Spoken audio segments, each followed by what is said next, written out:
teman-teman. Perkenalkan, saya atas nama Imelda Silviani Kalsum dengan NPM 20201053, salah satu mahasiswi program studi Sarjana Keperawatan Fakultas Ilmu Kesehatan Universitas Katolik Indonesia Santo Paulus Ruteng. Nah, kali ini saya ingin mengajak teman-teman semua untuk mengenal lebih dalam terkait masalah infeksi saluran kemih atau yang biasa kita sebut dengan ISK. Mungkin teman-teman sempat berpikir infeksi saluran kemih itu pasti berkaitan dengan kesulitan untuk berkemih. Mau mengenalnya lebih dalam? Yuk! Baik teman-teman, ISK atau infeksi saluran kemih adalah keadaan adanya infeksi yang ditandai dengan pertumbuhan dan perkembangbiakan bakteri di dalam saluran kemih, meliputi infeksi di parenkim ginjal hingga ke kandung kemih dengan jumlah bakteri urea bermakna. Dalam hal ini, pertumbuhan dari bakteri dapat mencapai lebih dari 100.000 unit koloni per urin pancar tengah setiap paginya. Teman-teman, sebetulnya infeksi saluran kemih itu dibedakan dalam 3 spesifik. Yang pertama, infeksi saluran kemih berdasarkan gejalanya. Yang kedua, infeksi saluran kemih berdasarkan lokasinya. Dan yang ketiga, infeksi saluran kemih berdasarkan kelainan saluran kemih itu sendiri. Yang pertama adalah infeksi saluran kemih berdasarkan gejalanya dibedakan atas 2. Ada infeksi saluran kemih simptomatik dan ada infeksi saluran kemih asimptomatik. Sebenarnya, infeksi saluran kemih simptomatik adalah terdapatnya bakteri urea bermakna dengan gejala dan tanda klinis tertentu. Kemudian, infeksi saluran kemih asimptomatik adalah terdapatnya bakteri urea bermakna tanpa gejala dan tanda klinis. Artinya, teman-teman, infeksi saluran kemih ini hanya dapat ditemukan ketika kita melakukan pemeriksaan laboratorium secara lengkap. Kemudian, yang kedua tadi ada infeksi saluran kemih berdasarkan lokasi. Yang pertama, ada infeksi saluran kemih bawah atau biasa dikenal dengan sistitis. Sistitis adalah keadaan inflamasi pada mukosa buli-buli akibat infeksi dari bakteri. Nah, bakteri penyebab terjadinya sistitis ini ada bakteri Escherichia coli, Enterococcus, dan Staphylococcus aureus yang ditandai dengan gejalanya seperti nyeri pada daerah suprapubik, sering berkemih, kemudian terjadinya disuria atau sensasi panas ketika berkemih, dan bahkan terjadi hematuria atau terdapat darah di dalam urin. Nah, selanjutnya, infeksi saluran kemih yang kedua adalah infeksi saluran kemih atas atau biasa dikenal dengan pyelonefritis. Sebenarnya, pyelonefritis adalah keadaan inflamasi akibat infeksi dari bakteri pada pileum dan parenkim ginjal. Nah, teman-teman semua, bakteri penyebab terjadinya pyelonefritis adalah bakteri Escherichia coli, Proteus, Klebsiella sp, dan Enterococcus vesicus yang ditandai dengan nyeri pada daerah pinggang hingga perut, sakit kepala, demam, disuria atau sensasi panas ketika berkemih, dan sering berkemih. Teman-teman, yang ketiga ada infeksi saluran kemih berdasarkan kelainan struktur dari saluran kemih itu sendiri. Dibedakan juga atas 2, yaitu ada infeksi saluran kemih uncomplicated dan ada infeksi saluran kemih complicated. Nah, infeksi saluran uncomplicated atau sederhana adalah infeksi saluran kemih yang terjadi tanpa ada kelainan anatomi atau struktur dari saluran kemih itu sendiri. Sementara, infeksi saluran kemih complicated atau lengkap adalah infeksi saluran kemih yang terjadi dikarenakan kelainan anatomi atau struktur dari saluran kemih, obstruksi, penyakit sistemik, batu pada ginjal, dan lain sebagainya. Kelainan ini dapat mempersulit antibiotik untuk memberantas kuman-kuman yang ada pada saluran kemih tersebut. Nah, teman-teman, ada beberapa tanda dan gejala dari infeksi saluran kemih. Yang pertama, terdapat disuria atau sensasi panas ketika kita berkemih. Yang kedua, pengeluaran urin yang sedikit dan sering. Ketiga, pengosongan kandung kemih yang tidak tuntas. Yang keempat, nyeri pada daerah suprapubik dan menyebar hingga ke pinggang. Yang kelima, ada spasme kandung kemih. Yang keenam, warna urin menjadi keruh. 7. Terjadinya hematuria atau terdapat darah di dalam urin. Dan yang 8. Terjadi gangguan pada saluran intestinal seperti mual, muntah, dan anoreksia atau penurunan nafsu makan.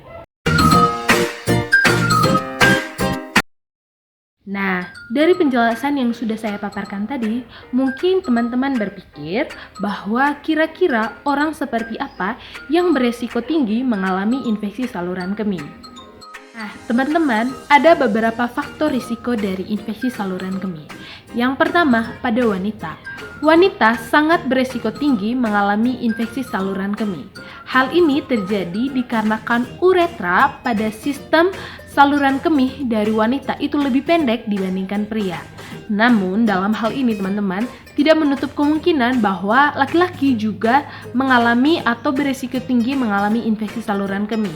Hal ini terjadi jika laki-laki kurang menjaga kebersihan daerah genitikalnya. Yang kedua adalah pada wanita menopause atau wanita yang berusia lebih dari 65 tahun. Nah, wanita menopause sangat beresiko tinggi mengalami infeksi saluran kemih. Hal ini terjadi dikarenakan pada saat menopause, hormon estrogen mengalami penurunan. Ini akan diikuti dengan penurunan produksi zat antibakteri yang diproduksi oleh hormon estrogen. Nah, sehingga dalam hal ini bakteri lebih rentan masuk dan sangat mudah sekali untuk menginfeksi pada saluran kemih. Yang ketiga adalah kelainan pada saluran kemih. Bayi yang lahir dengan saluran kemih yang tidak lengkap akan beresiko tinggi mengalami infeksi saluran kemih. Keempat adalah saluran kencing yang terhambat.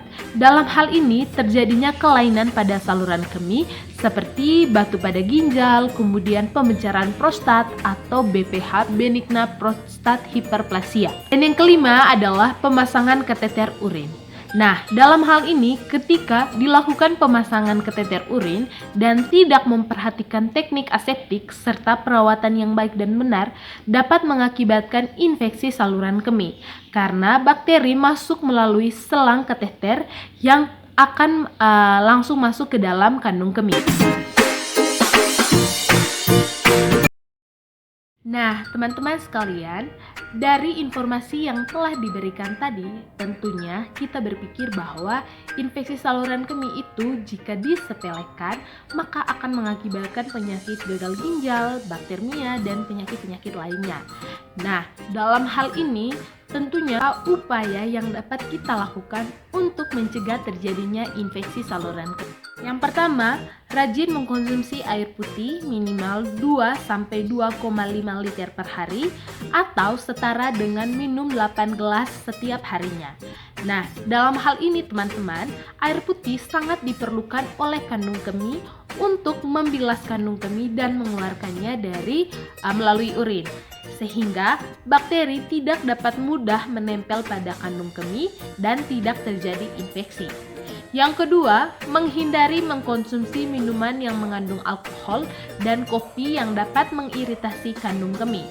Dalam hal ini, kopi mengandung kafein yang dapat mengiritasi kandung kemih dan memperburuk gejala dari infeksi saluran kemih. Kemudian alkohol. Alkohol dapat meningkatkan produksi urin. Dalam hal ini membuat kita akan terus sering berkemih dan pada akhirnya kandung kemih akan kehilangan kontrol untuk pengeluaran urin. Yang ketiga adalah menganjurkan untuk menggunakan celana dalam berbahan dasar katun. Nah, penggunaan celana dalam berbahan dasar katun ini berfungsi untuk memberikan sirkulasi udara yang baik pada area organ intim, sehingga organ intim tidak lembab dan tetap kering. Penggunaan celana dalam sintetis dalam hal ini tidak dianjurkan karena tidak dapat memberikan sirkulasi udara yang baik dan dapat membuat organ intim lembab, sehingga dalam hal ini bakteri dapat bertumbuh dan berkembang dengan cepat dan baik. Selanjutnya yang keempat teman-teman, rajin membersihkan daerah organ intim dengan baik dan benar. Yang kelima adalah menghindari berhubungan seksual yang terlalu sering dan berlebihan. Nah, teman-teman, dalam hal ini, saat penetrasi penis ataupun jari akan masuk ke dalam vagina, kemudian mendorong bakteri yang masuk bersamaan dari luar vagina ke dalam uretra, sehingga lebih mudah masuk ke dalam kandung kemih. Selanjutnya, yang keenam adalah membiasakan untuk tidak menahan buang air kecil. Nah, teman-teman sekalian, mungkin kita seringkali untuk menahan buang air kecil. Namun, hal ini tidaklah dianjurkan.